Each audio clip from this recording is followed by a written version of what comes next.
क्या तुमने कभी अपनी ही परछाई से पीछा छुड़ाने की कोशिश की है? लियांग ने चौंक कर देखा।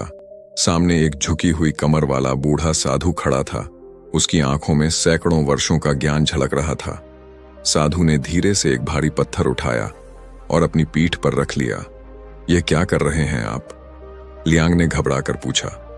साधु हल्के से मुस्कुराए। मैं अपनी गलतियों का बोझ ढो रहा हूं। तुम भी तो यही कर रहे हो, बस दिखाई नहीं दे रहा। लियांग का दिल एकदम धड़क उठा।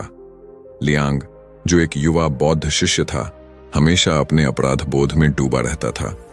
कुछ दिन पहले उसने गलती से एक छोटे कछुए को कुचल दिया था। कछुआ मर गया और तब से लियांग को चैन नहीं था। क्या मैं एक पापी हूं? उसने अपने गुरु भिक्षु तेंजिन से पूछा। तेंजिन मुस्कुराए। हर कोई गलतियां करता है, लेकिन असली सवाल यह है कि तुम उससे क्या सीखते हो? लियांग ने सिर झुका लिया। उसे यह जवाब अधूरा लगा। मुझे अपनी आत्मा को शुद्ध करना होगा, लियांग ने कहा। गुरु तेंजिन ने उसे ध्यान से देखा और बोले, अगर तुम उत्तर ढूंढना चाहते हो तो यात्रा करो, लेकिन याद रखना, जिस चीज से तुम भाग रहे हो वह शायद तुम्हारे साथ ही चले। लियांग ने अपनी यात्रा शुरू कर दी, लेकिन उसे नहीं पता था कि यह सफर उसे कहां ले जाएगा। चलते हुए लियांग ने एक वृद्ध व्यक्ति को देखा जो पत्थरों से भरा भारी गट्ठर अपनी पीठ पर लादे हुए था। बाबा, आप यह बोझ क्यों उठा रहे हैं? वृद्ध व्यक्ति रुका। उसकी थकी हुई आंखें लियांग पर गड़ गईं।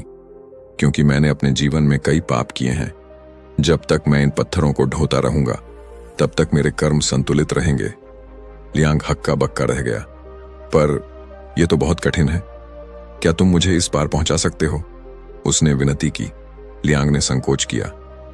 बौद्ध नियमों के अनुसार उसे किसी स्त्री को छूना नहीं चाहिए था, लेकिन फिर उसने अपने विचार झटके और युवती को अपनी पीठ पर बिठाकर नदी पार करा दी। किनारे पर पहुंचने के बाद युवती धन्यवाद कहकर चली गई, लेकिन लियांग के भीतर एक अजीब सा डर बैठ गया। क्या मैंने नियम तोड़ दिए? क्या यह भी पाप है? उसे अपने गुरु तेंजिन के पास लौटना पड़ा। गुरु तेंजिन ने उसकी पूरी बात सुनी और फिर मुस्कुराकर पूछा, क्या वह युवती अभी भी तुम्हारी पीठ पर है? लियांग चौंका।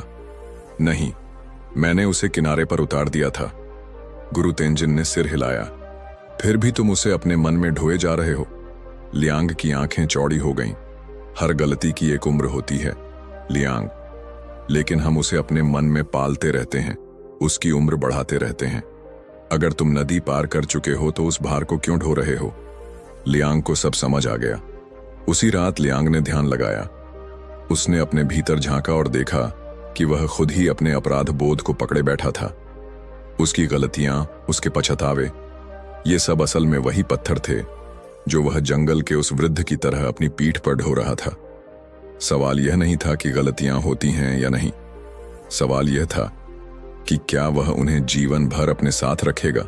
उस रात लियांग ने अपने मन में पहली बार हल्कापन महसूस किया। हमारी गलतियां हमारी परछाई की तरह होती हैं।